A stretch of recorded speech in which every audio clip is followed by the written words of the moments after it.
We will have 3 students who will be presenting their speeches. They will range from informative to instructional. No, just kidding, it's just informative. So all of you have taken speech, well, 8th graders have at least. 7th graders, you have something to look forward to next year because you are required to take speech with either myself or with Josiah, okay? So pay attention to these speeches because not only are they good, they're fantastic. So we have 3 speakers today. We have Meagan, but who will be reading that is Mrs. Richter. We have Mary Turner, and then we have Josiah Villarreal.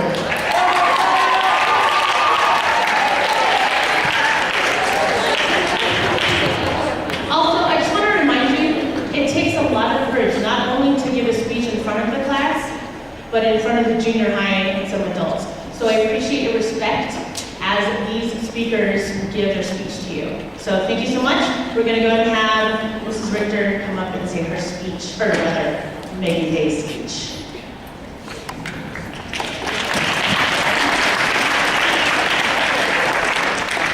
And to reiterate what Ms. Melton said, I'm really impressed with Mary and Josiah, and I'm even nervous and I didn't even write this speech. So, okay, the speech by Meagan Day is called Mental Illness in Teens. Joel Favier once referred to his mental illness as being awake but unaware of anything around him because his mind was so far gone. This is how 8 million people of the world who are not receiving adequate treatment are feeling, myself being one of them. I would like to not only inform you about mental illness in teens, but I would also like to impact you. I may not have any impact on you. You may be sitting there thinking about how much you want to go back to sleep, or your math test next Thursday, or that cute boy to the left of you. But I would like you to at least try to make this time to hear me out. Mental illness not only has an effect on the sufferer, but also has an effect on the community around them. In regards to major depressive disorders, people like to say things like, just be happy already. In regards to OCD, people like to say, just stop already. In regards to eating disorders, people like to say, just eat already. In regards to bipolar disorders, people like to say, just calm down. Just be normal. Please be normal. Outsiders do not understand the severity of how we feel. They do not want to understand. No one should have to understand. Serious mental illnesses include major depression, schizophrenia, bipolar disorder, obsessive-compulsive disorder, panic disorder, post-traumatic stress disorder, and borderline personality disorder. Just recently I woke up. I came to the realization that what I and many others suffer from is literally a disease. It's a problem. Calling it a disease may sound absurd to you, but many people of this world become infected. It's hard to avoid. Mental illnesses are more common than cancer, diabetes, and heart disease. Mental health problems may lead to poor school performance, school dropout, strained family relationships, involvement with the child welfare or juvenile justice systems, as well as substance abuse. Mental illnesses clearly affect the teen population. Think about that for a moment. This will sound crazy and hypocritical of me, but laughing at someone causing harm to someone in any manner needs to stop. It does not make anything better for that person. In fact, it makes things 100 times worse, especially if they suffer from a mental illness. I apologize for the things that I have done to you guys. Perfect. A 7-letter word that I and many others despise, but at the same time, welcome with open arms. It's 24/7 going through my head. It has become a broken record, and I am tired of listening to it. Where's the shuffle button? My whole life, I haven't been good enough for anyone. I feel as though no one is here for me, and most of the time, and that I'm all alone, fighting as hard as I can to get out of this mess. People always tell me that I need to work to get out of this, that I am the only one that can fix myself. But you see, I'm not at fault for being broken. Other people have made me this way. How come they don't have to fix me? How come they aren't held responsible? Perfect, perfect, perfect. You must be normal. You must be perfect, perfect. 7 letters total. 7 is not a number. Odd is not normal, right? Perfection does not exist within this world because we all have different eyes. We all see different things. I do not understand the reason why I feel this way, I didn't understand why my mind is the sun worrying about what other people think. I will never be perfect, but neither will anyone within this room. Acceptance is one of the steps to healing. Acceptance is what we all need to receive, and I hope that what I'm saying here today helps us all accomplish that. People have many misconceptions concerning mental illness, and those who are dealing with them, people have many misconceptions concerning mental illness and those who are dealing with them. First off, many of us are not dangerous. Those who are considered dangerous are simply misunderstood. They want to be heard out. They want people to listen, and the only logical way of them getting that in their minds is to harm others. People with mental illness should not be considered crazy. We should not get nasty looks and hushed whispers. We're simply sick with just a different everyday cold that is unheard of to most. Another myth about people with mental health problems is that we need to be institutionalized, locked away. People with your everyday cold don't have to go to the hospital, so why on earth would we have to be locked away there? These misconceptions make our everyday life much harder to deal with. Stop believing them. Mental health in teens is a huge problem because it affects many, including those around them. Misconceptions in regard to mental illnesses do not help this problem. There is help out there, though. There are medications, group therapy, recreational therapy, thought field therapy, cognitive behavioral therapy, family therapy, and many more forms of help out there. If you think negatively about yourself, it's most likely your mindset. If you are thinking negative thoughts, do not expect to be a positive human being. I need to live by that. As wrong as things may go, it is bound to get better someday. Everything is fixable no matter how far gone things are. We will awake sooner than later. Our well-being will come back to us someday, and that's enough reason to never give up. Giving up is not in any way an option, because life is truly beautiful. Of course, life along with all of us have our less beautiful moments, but in the long run, life is perfect, and you should never throw them all away.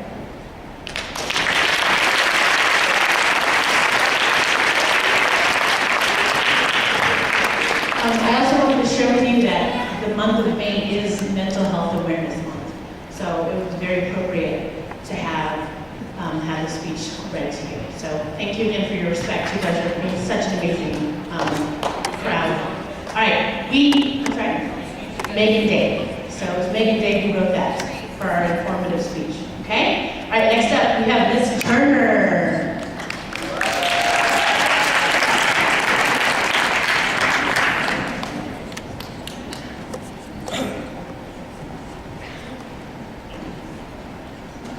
Hi guys, my speech is on 3 tips to becoming successful in school. Try your best in school. You can't honestly expect to be good if you're lazy. For instance, if you didn't try hard on a homework assignment, then you shouldn't get surprised when you totally fail. Laziness should be your worst enemy. No procrastination. Now by this I don't mean you can't go with your friends out on a Friday night to do homework. By this I mean don't wait until the last few minutes before class starts to write a whole English essay or do your math homework. Next, if you need better grades, just ask your teacher about making work or extra credit. I'm sure they'd be happy to help get your grade up. Lastly, believe in yourself. If you start off the year thinking you're going to bomb a class, the chances are you probably will. Also, try giving yourself goals or standards that are realistic but a bit of a stretch. In conclusion, I just want to let you know that school does matter, and if you don't wake up and realize it now, then I hate to say it, but good luck getting by in life. You can't just expect everything to be handed to you. In other words, you need to take control of your future. And you need to work towards your goals. So follow my 3 tips to success. Become organized, actually want an education, and really just try your best. Thank you.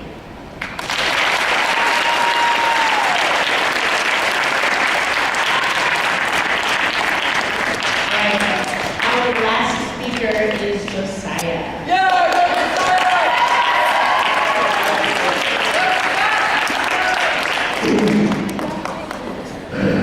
All right. So my speech, I had to do a how-to on how to be happy. Okay. Happiness often sneaks through a door you didn't know you left open. John Barrymore once said this. Now, all of us, kind of seems kind of silly that I'm trying to teach you how to be happy, right? It should be something that's all natural. But so many times as we grow up, and even starting in middle school, of course, and next year in high school, we strive to be happy. We're humans. It's just in our blood system. So there's really 8 meaningful steps for you to reach the summit of happiness. Number 1, be optimistic. You gotta think of the glass half full. If you think it's half empty, kind of sit down, guys. The next one is be yourself. You gotta own yourself. So many times, especially in our generation of teenagers, that we strive to be noticed. We strive to be noticed on and just be around everyone liking us. And a lot of times we forget to be ourselves. The third one is be close with your family. Studies show how relationship with your own blood, your family, is so important.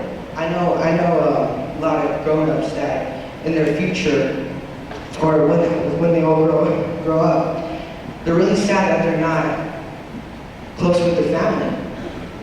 So we need to be close with our family now. The next one is be compassionate. Give more than you receive. Studies show that you're more happy when you give. They did a study on, does money actually buy happiness? And the answer was yes, if you use it on someone else. If you keep on buying stuff for yourself, you'll still want something more. It's only temporary happiness. But using that money and buying it for someone else is something, it actually makes you a lot more happy, and it's for a lot longer time. The next one is be happy with you got. If you want everything, the newest thing, and I know very much for grown-ups that you don't have enough money to buy everything that's new. So you gotta be happy with what you got. You gotta love what you have now. You gotta love the shoes that you wear, the clothes that you have. You just gotta be happy with what you have now. The next one is forgive. It's simple, really. You gotta forgive. You can't hold grudges and you can't hate people. If you do that, trust me, you will not be happy with anger always in your life. And then the last one is be social. Not social like Facebook and Instagram, like actually face-to-face. Studies show that being active with people makes you more happy.